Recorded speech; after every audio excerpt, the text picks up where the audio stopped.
Welcome to Stuff You Missed in History Class, a production of iHeartRadio.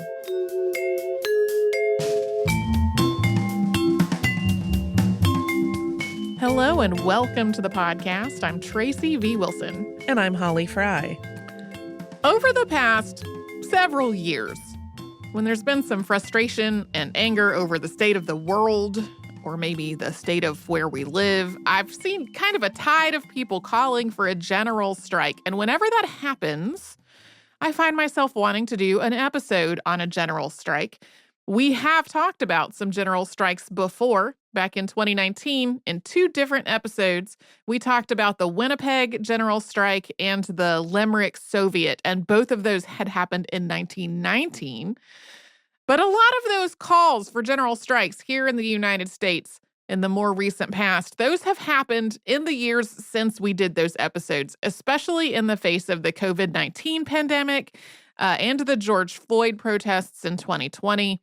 We have gotten a ton of requests for an episode on the Icelandic General Strike, known in English as the Women's Day Off, which happened in 1975. And while I would really love to do an episode on that, it is hampered by my inability to read Icelandic, which is the language that the vast majority of stuff about that is written in. So that has brought us to, instead, the 1946 Oakland General Strike, which is today's subject. The 1946 Oakland General Strike was part of a massive wave of strikes that took place in the U.S. in 1945 and 1946. For context, much of the federal law around unions at this point went back to the National Labor Relations Act of 1935, also called the Wagner Act. We talked more about this law and the context for its passage in our most recent Saturday classic on the Flint sit-down strike. The Wagner Act gave employees the right to form unions and barred employers from interfering with that right. It also established the National Labor Relations Board, which supervised union elections and investigated allegations of unfair labor practices. Yeah, prior to the passage of this act, unionizing was seen as basically a criminal conspiracy. The Wagner Act was framed as diminishing the causes of labor disputes that were, quote, burdening or obstructing interstate and foreign commerce. It had been passed as part of the New Deal, which was the collection of policies, programs, and laws implemented during the Roosevelt administration to try to help the United States recover from the Great Depression. The Wagner Act had also followed a huge wave of strikes and other labor unrest in 1933 and 1934. Overall, most business leaders and Republican politicians were not fans of the Wagner Act, but for more than a decade after it was passed, Democrats held majorities in both houses of Congress, and the president was also a Democrat. So for the most part, opponents of the Wagner Act were stuck with it. In 1941, as industries in the United States were gearing up for World War II, there was another wave of strikes. The U.S. had not entered the war yet, but a range of industries suddenly became critical to the war effort. Workers in those industries and elsewhere saw this as an opportunity to secure higher wages and better working conditions, and took aggressive collective action to try to get that done. Then in December of 1941, Japan bombed the U.S. naval station at Pearl Harbor, Hawaii, and the United States entered the war. The federal government saw an obvious need to put an end to the strikes and to keep production going. President Franklin D. Roosevelt and his administration started negotiating with union leaders on how to do that. The two major union organizations Roosevelt was working with were the American Federation of Labor, or AFL, and the Congress of Industrial Organizations, or CIO. There was some animosity between the AFL and the CIO. The AFL worked with craft unions, which were considered to represent skilled labor, while the CIO was focused on industrial workers who were seen as unskilled. The CIO had started off as a committee of the AFL before splitting off into its own organization. In late December of 1941, AFL and CIO leadership agreed to a voluntary no-strike pledge for the duration of the war.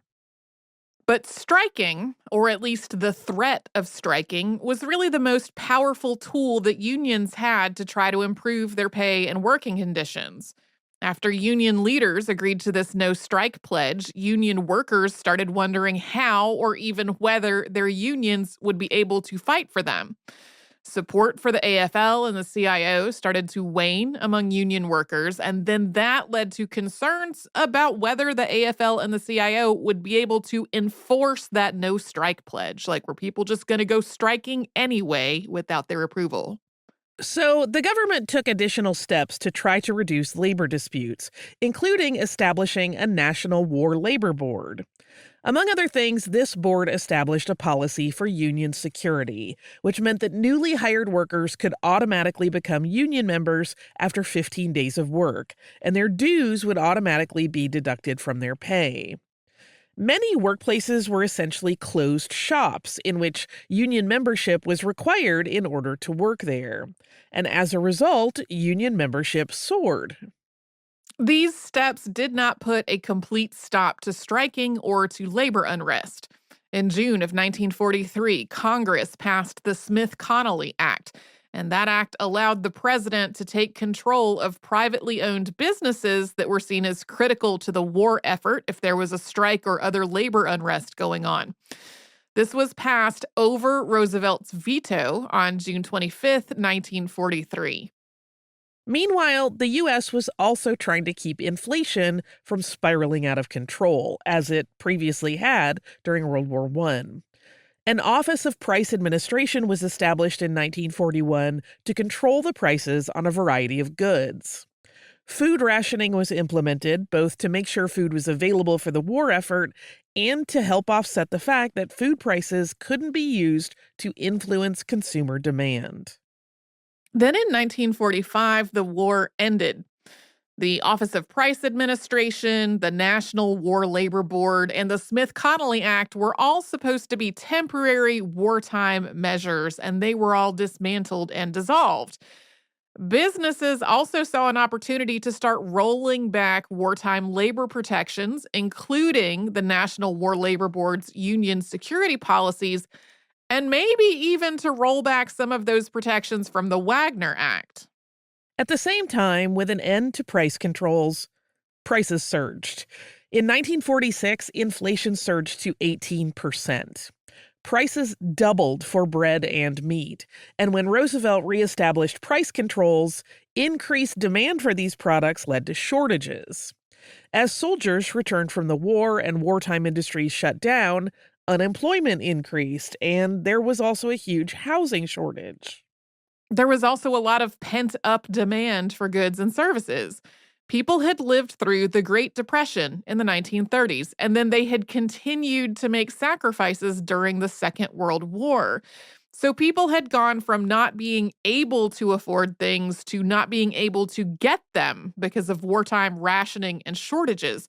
This all became part of that cycle of inflation and scarcity as well. And in light of all of this, people were frustrated. Everyone had lived through years of sacrifice and this "we're all in this together" ideology, and people had lost friends and their loved ones to the war. Young people felt like they had spent years of their lives serving in a war when they should have been in school or starting a family or establishing themselves in a trade. And now that they were home again, wages were stagnant, prices were skyrocketing, and goods were hard to find. Women who had been able to get good-paying union jobs in wartime industries were forced out of those jobs when men returned from service, mainly into industries that were lower-paying and not unionized, like retail and domestic work. So, with all of this going on, and with those wartime no-strike pledges starting to expire, workers once again started going on strike. President Harry S. Truman had come into office when Franklin D. Roosevelt died in April of 1945, and that November he convened a labor management conference with the hope of heading off a crisis. This conference did not really reach any kind of resolution. As unions started negotiating new contracts, many were focused on better pay and working conditions. But some unions tried to take things a step further and influence society as a whole.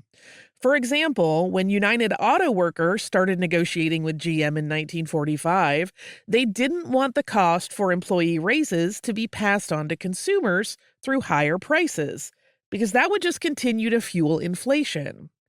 The union wanted a 30% wage increase to make up for the years workers had gone without raises and the rapidly rising cost of living, and thought that GM could afford this increase without increasing the price of its vehicles.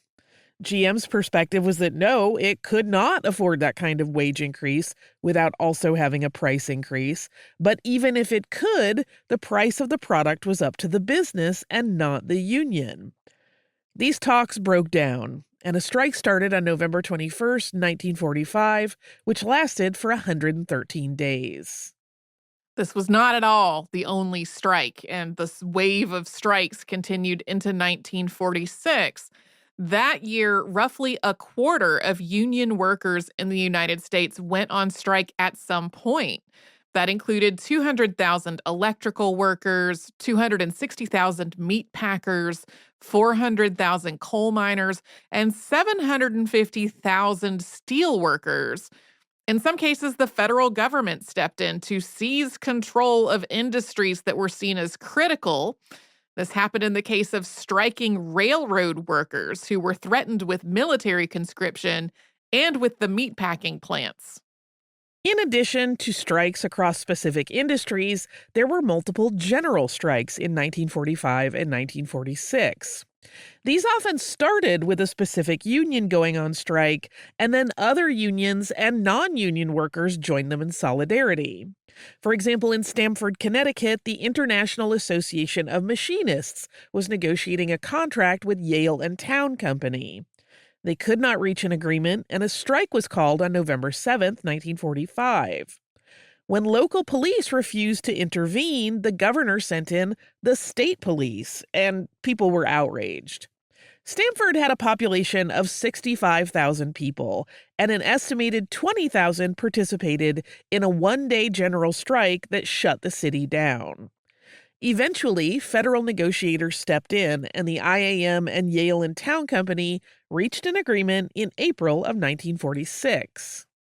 Another general strike was in Rochester, New York, in May of 1946. City manager Louis V. Cartwright fired almost 500 municipal workers who were trying to unionize, and then fired more than 60 truck drivers who walked off the job to protest those firings. There was a mass demonstration in support of the fired workers who were rehired, but the city manager refused to recognize the unions still. This led to a general strike on May 28th that involved all 35,000 members of AFL and CIO unions in the city. There were general strikes in Hartford, Connecticut, Camden, New Jersey, and Lancaster, Pennsylvania as well, and in Oakland, California, which we will get into after a sponsor break.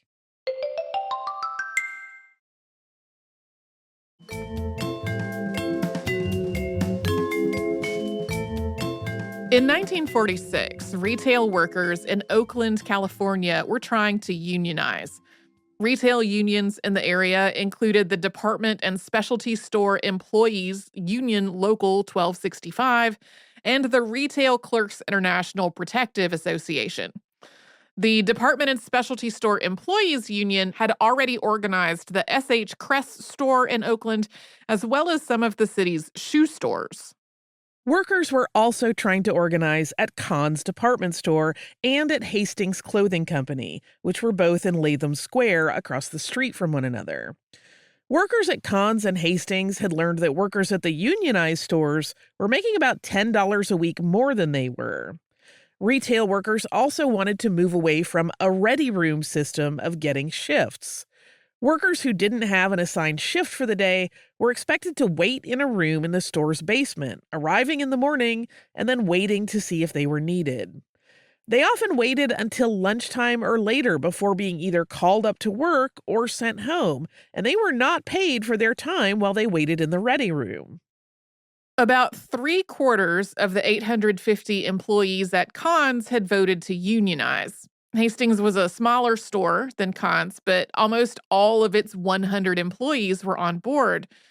Most of the workers who were trying to organize were white women, and a lot of them were middle-aged or older. Many of them had worked at the stores for years. Many had also had high-paying union jobs in Oakland's shipyards during the war, and so they already had experience in being in a union, and they wanted a union at their retail job. But the stores refused to negotiate. The Retail Merchants Association, or RMA, united all the big department stores in Oakland and Berkeley. It was deeply anti union. Kress and the unionized shoe stores had both been forced to leave the RMA after recognizing their employees' unions.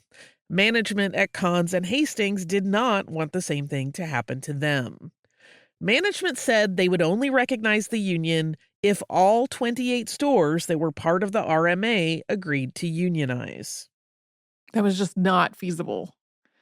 Workers at Hastings went on strike on October 23rd, 1946. About a week later, on October 31st, workers at Conn's went on strike as well. Although the leadership of the Teamsters Union seems to have been kind of ambivalent about the retail workers' strike, Teamsters refused to cross the picket lines to deliver goods to the stores. Other unions in Oakland also encouraged their members not to cross the picket lines to go shopping. At this point, Oakland City Council, the police, and the Oakland Tribune were all tightly connected. Joseph Noland, who had previously served in the California State Senate and in the U.S. House of Representatives, owned the newspaper, and a lot of other powerful people in California had personal or political connections to him. Noland had also supported Earl Warren in his bid to become governor of California, so he had a very wide network of very powerful political connections that stretched well beyond Oakland. In other words, while the retail workers had a lot of support from unionized workers in the city itself and its Republican political machine were both entrenched and both very anti-union. As December and the Christmas shopping season started to approach, workers at both stores were still on strike. Even though a lot of shoppers were refusing to cross the workers' picket lines, the stores had gone without deliveries for weeks, so their stock was getting low. Teamsters were not delivering merchandise, but the striking workers knew that it was possible that strikebreakers would be brought in to deliver things in their place. So the workers were keeping an eye on the stores, and they were also parking their cars in the loading areas so that trucks could not get in if they did arrive. According to the strikers, they had a verbal okay from the police to park their cars at the loading docks and assurances that their cars would be safe there. On December 1st, the city and the RMA had police forcibly clear roughly 500 picketing workers from around the stores. Some of the nearly 250 police officers who were dispatched to the downtown area were armed with tear gas and gas masks, but they mostly did this by shoving people out of the way with their clubs, battering and bruising some of the strikers in the process. Some of the striking workers and their supporters were injured during all of this, mostly after being struck with officers' clubs. But one man, Newton Selvage, had to be hospitalized after being knocked down by a police officer on a motorcycle. Police also towed the workers' cars out of the loading areas, and according to some reports, they left those cars in gear while towing them to intentionally damage their transmissions. After clearing people out of the downtown area, police established a cordon and escorted 6 trucks through it. Each of those trucks made 2 trips from a warehouse in Berkeley where the merchandise had been staged for delivery. It was clear to the strikers and their supporters that this had all been planned out and coordinated, and that the city government, the police, and store management had all been involved. The trucks were from Veterans Trucking Company, which employed combat veterans and had been established by the Merchants and Manufacturers Association to deliver merchandise during strikes. This led to some altercations between the veterans who were breaking the strike and the ones who were on the picket lines. Newton Selvage, who we mentioned a moment ago, was a streetcar operator. And when the streetcars and buses started arriving on scene just as part of their daily routes, a lot of their operators refused to cross the police cordon. Operators stopped their streetcars and removed the control mechanisms, which rendered them inoperable and immovable. And bus drivers also left their buses and just walked away. Al Brown, president of the Carmen's and Drivers Union, was part of this action with the streetcars and described the police cordon as a picket line he refused to cross. If I'm understanding his statement correctly, this sounds like some malicious compliance on his part. This action by the streetcar drivers and the bus drivers really snarled traffic all over Oakland for hours. Over the course of the day, people in Oakland became really angry about what was happening. It wasn't just that truck drivers had been hired to break the strike. It was that the police, which people had paid for with their taxes, were protecting the strike breakers, shoving around the strikers, many of whom were women, and keeping people out of the downtown area. In later interviews, Joe Schode of the International Typographical Union described this use of taxpayer-funded police to, quote, beat us off our own streets was, quote, the first step toward fascism. The only workers actually on strike on December 1st were the workers at Conn's and Hastings, and then there were Teamsters who were refusing to cross their picket lines in solidarity. On December 2nd, union officials from the AFL and the CIO met to decide what to do. Ultimately, the AFL told its members in Oakland to, quote, take a holiday the next day to protest the use of police force to try to break the strike. A mass meeting had already been scheduled to take place that night in support of the striking retail workers. The general strike officially started at 5 a.m. on Monday, December 3rd. About 100,000 AFL workers across the county didn't show up for work or walked off the job. Between the retail workers and their supporters from other unions, there were more than 5,000 people picketing in front of the stores, with reports of much greater numbers in the surrounding area. Streetcars and buses didn't leave their yards after 5 a.m., so there were massive traffic jams all around Oakland. Union typesetters and press operators joined the strike, so this also stopped the presses at the Oakland Tribune. The Sailors Union of the Pacific walked off of 3 ships that were docked at the port of Oakland, which were all loaded up and ready to depart. This general strike basically took over the whole downtown area. Teamsters patrolled to make sure things stayed peaceful, and since the city was decorated for Christmas, this turned into kind of a festival atmosphere. Bars were allowed to stay open if they only served beer but not liquor, and if they moved their jukeboxes onto the sidewalks and let people play them for free. Especially into the afternoon and the evening, this really felt kind of like a party. But while there was immense support for the general strike among union members, there wasn't a lot of coordination or planning from union leaders. For example, a well-planned general strike can keep basic critical services running, both to try to maintain goodwill with local residents who aren't striking and to make sure the strikers have access to the supplies and support they need. In Oakland, virtually all the stores were shut down except for food stores and pharmacies. Unionized restaurants shut down, and picketers forced the non-union restaurants to shut down as well. The Milk Wagon Drivers Union had objected to the general strike, and they were allowed to continue delivering milk. But before long, with all the restaurants closed, people were starting to get hungry. Strikers also realized that single men living in boarding houses in Oakland had no kitchens and relied on those restaurants for all their food. So as the day wore on, some of the restaurants were allowed to reopen. That night, about 10,000 AFL union members gathered at Oakland Auditorium for a mass meeting, with at least 5,000 people listening to the address over speakers outside. This was especially a lot considering that it was raining really hard that night.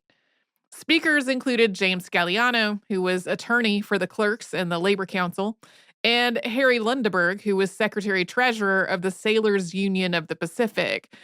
This meeting was more like a rally than a planning meeting, with Lundeberg giving the most radical speech, which described the police department's actions as fascism in America.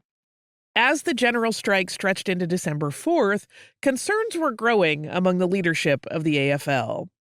Most of the unions that were participating were AFL unions, but there wasn't really anyone in charge on site at the strike or a clear set of demands. Demonstrators had started calling for the mayor and the entire city council to resign, which went well beyond the demands of a simple labor negotiation. International Teamster President Dave Beck also called the general strike, quote, a lot of foolishness, and described it as more like a revolution than an industry dispute. There were some discussions of starting another general strike across the bay in San Francisco. The CIO also started discussing whether its unions should join the general strike. Since the CIO's unions included workers at pretty much all of the city's basic utilities, this could have given the strikers an incredible amount of bargaining power. Most of the city's unionized black workers were also in CIO unions, so CIO involvement would have brought more of these workers into the strike as well. But on December 5th, the AFL Central Labor Council of Oakland called for an end to the general strike after a vote by business agents. Those are typically the people who act as liaisons between the union and the management.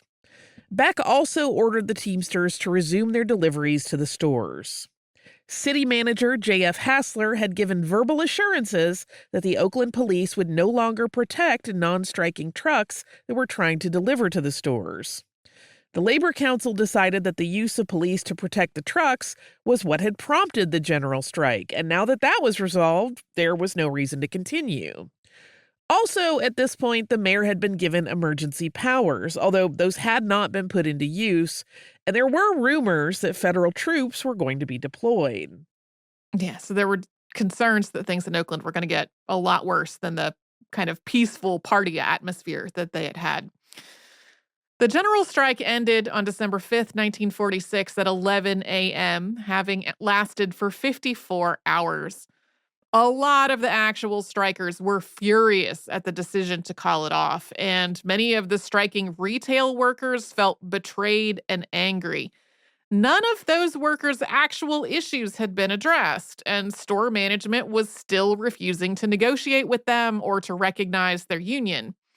In spite of the order for Teamsters to return to work at the stores, a lot of them continued to refuse to cross the picket line. These picket lines also got a lot smaller after the RMA got an injunction to allow only 5 pickets at each store entrance.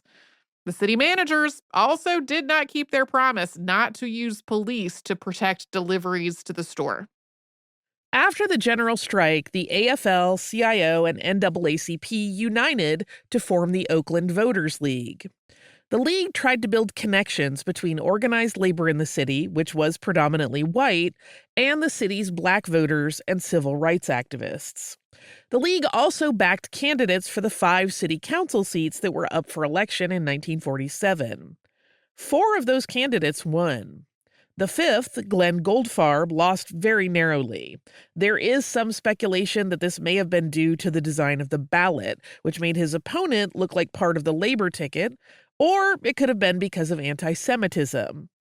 This council had 9 members, so the ticket didn't have a majority, so this wound up being more of a symbolic win than an ushering in of change in the city.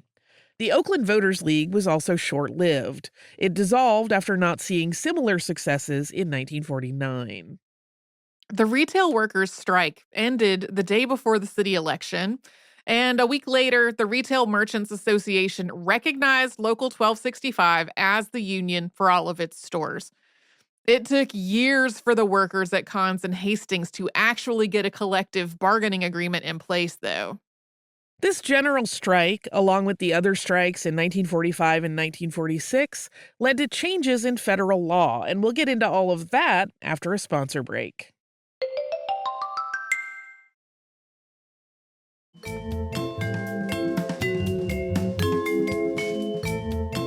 The 1946 Oakland General Strike took place after that year's general election.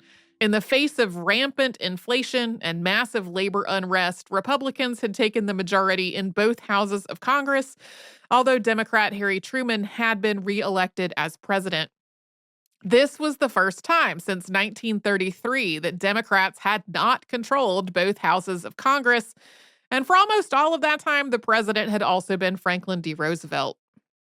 When the new Congress was sworn in 1947, legislators immediately got to work introducing bills related to labor, specifically bills that would put new limits on the Wagner Act.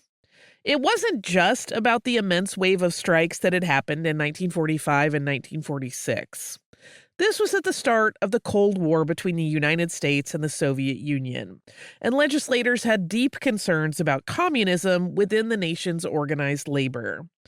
And communism had been a big part of the labor movement starting in the early 20th century, with many unions' most effective organizers also being Communist Party members. This wasn't the first time there had been heightened concerns about communism in the U.S. We've done several previous episodes related to the first Red Scare of the 19-teens, including our two-parter on the Palmer raids. The 19-teens, like the mid-1940s, had also been a time of widespread labor activism and strikes. As we said, a lot of the bills that were introduced were related to all of this in some way, but two really came to the forefront. One, introduced in the Senate by Robert A. Taft of Ohio, chair of the Senate Labor Committee, and the other in the House by Representative Fred A. Hartley Jr. of New Jersey, the Republican chair of the House Education and Labor Committee. Broadly speaking, Hartley's bill was more restrictive than Taft's was, and the version that ultimately passed both houses of Congress included elements of both of their bills.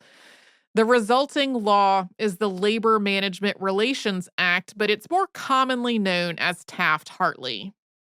The AFL Central Labor Council had teamed up with the CIO to create a joint committee to combat anti-labor legislation, and unions demonstrated against this bill. This included a Detroit rally planned by United Auto Workers, which had about 200,000 people in attendance. Workers, union organizers, and their supporters called on Truman to veto this bill. Truman did, calling it, quote, completely contrary to that national policy of economic freedom.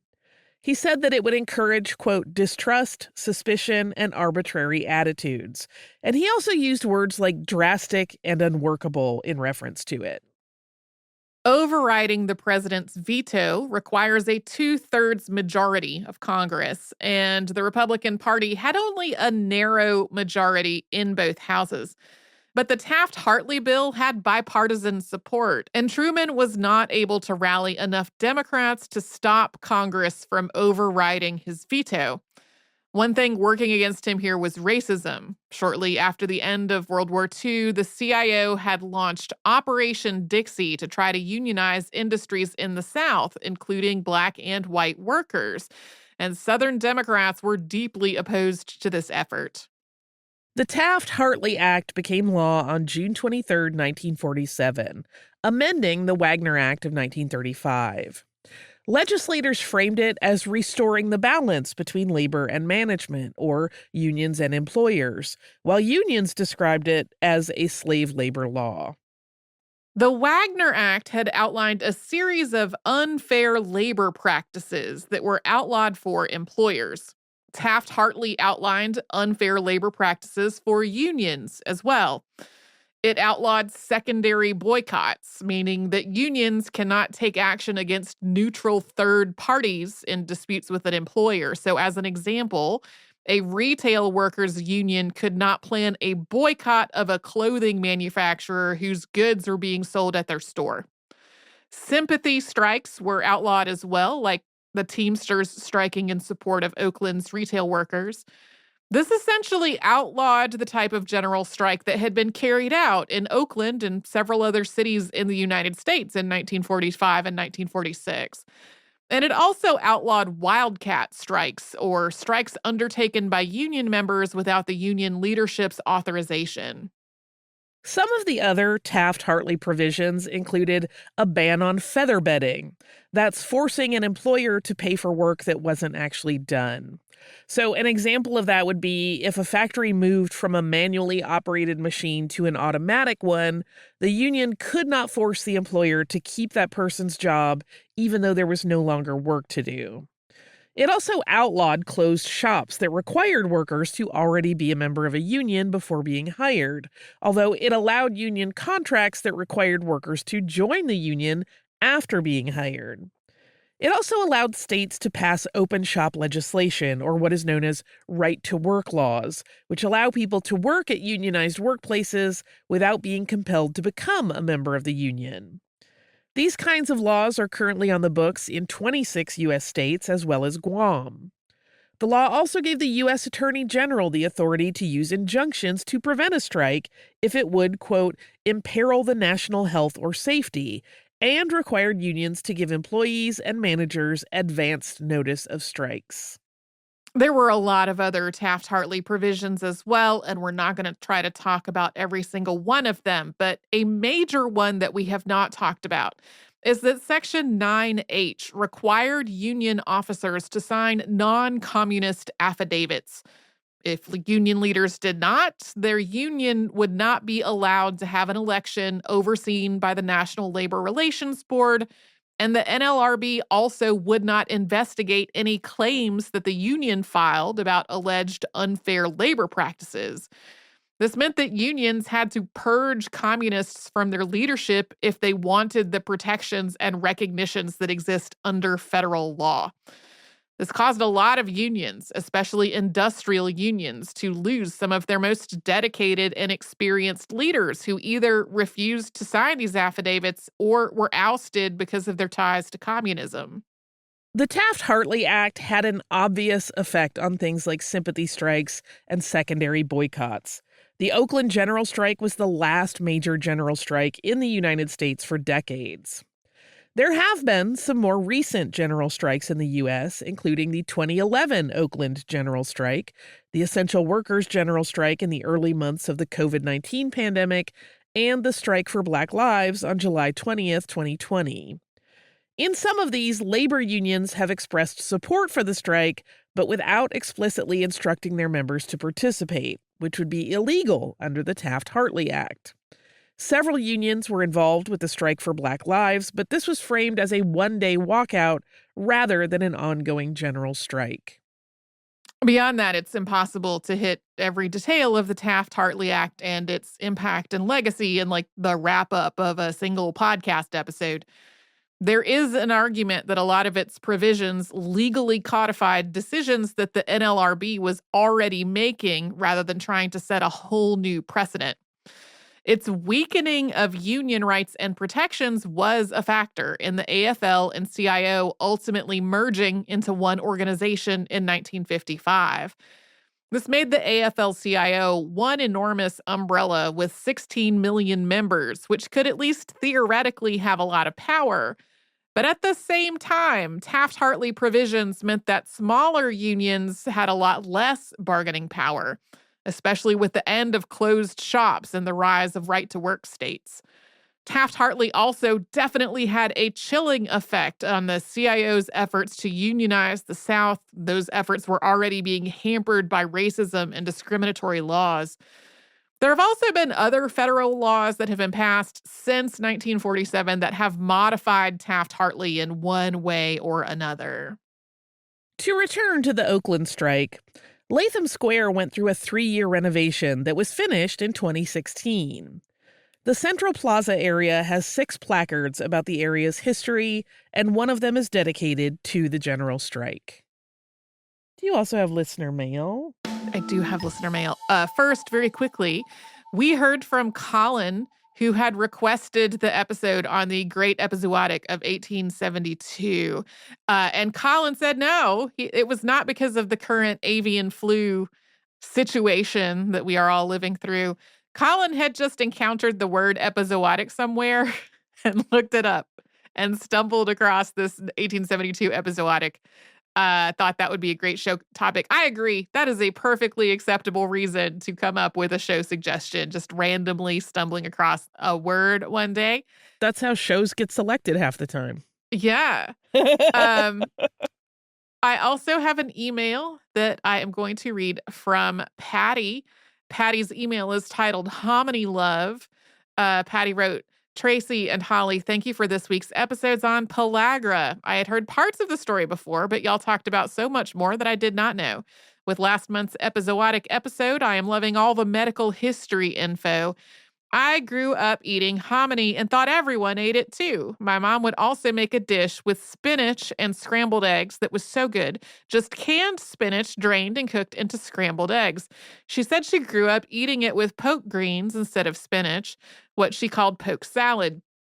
Now I just need a pork chop to go on the side with my hominy and spinach, ultimate comfort food. I've been listening to your podcast since the beginning. I love the Halloween and holiday episodes, the unearthed and eponymous foods. Please see the pet tags of my two cats, Rocco and Penny. Rocco, half Maine Coon, half grumpy old man, and Penny, a classic orange. I have seen her lick soap and eat plants that should be toxic to her. She is fine. Wishing you both the best. Patty. You're both so amazing, Patty. Thank you so much, Patty. Let's look at these kitty cats. Penny. Penny. Hello, Penny. Penny is a very, very loungy looking orange cat with a face that's just sort of like, yes, hello. I'm hanging out here in my lounging space. I'm looking for some soap to eat. Wow, Rocco is so fluffy and is stretched out on a hardwood floor. I cannot adequately describe how fluffy this cat is. I used to have a cat named Sestina who I thought was very fluffy. This cat is fluffier than Sestina. I can see where the half Maine Coon is coming in with the size of this kitty cat. And the fluff. And the fluff, yeah. So thank you so much, Patty. I am glad to hear about this, the hominy, and just this recipe of spinach and scrambled eggs. I think that sounds really good. Poke salad, its own cultural food. Also, I'm going to need you to explain that one to me. Which part? I don't know what poke salad is. So pokeweed is a plant. It is a plant that people can forage. There is a specific way that it needs to be prepared in order to be eaten safely. So don't just go Google a picture of pokeweed and go chomp on some. But it is a staple food in a lot of the places that it grows. I've always associated it with like life in the South. There would be pokeweed growing all over the area around where my parents lived when I grew up. The berries that it grows they're very recognizably distinctive to me. And there's a whole process of like preparing it and washing it that has to be done to make it safe to eat because of the toxic compounds that it just contains as it grows. So yeah, I like the idea of someone in place of that just using canned spinach. Frozen spinach can also be a great addition to stuff. I have some bagged spinach in my fridge right now that's going to be cooked down tonight because it is no longer crisp and green. We've reached the time that the spinach must be eaten, and so it is going to go into something I'm making for dinner tonight. So thank you again, Patty, for these pictures and an email about hominy and poke salad and all of that. If you'd like to send us a note about this or any other podcast, we're at historypodcasts@iheartradio.com. And you can subscribe to our show on the iHeartRadio app or wherever else you like to get your podcasts.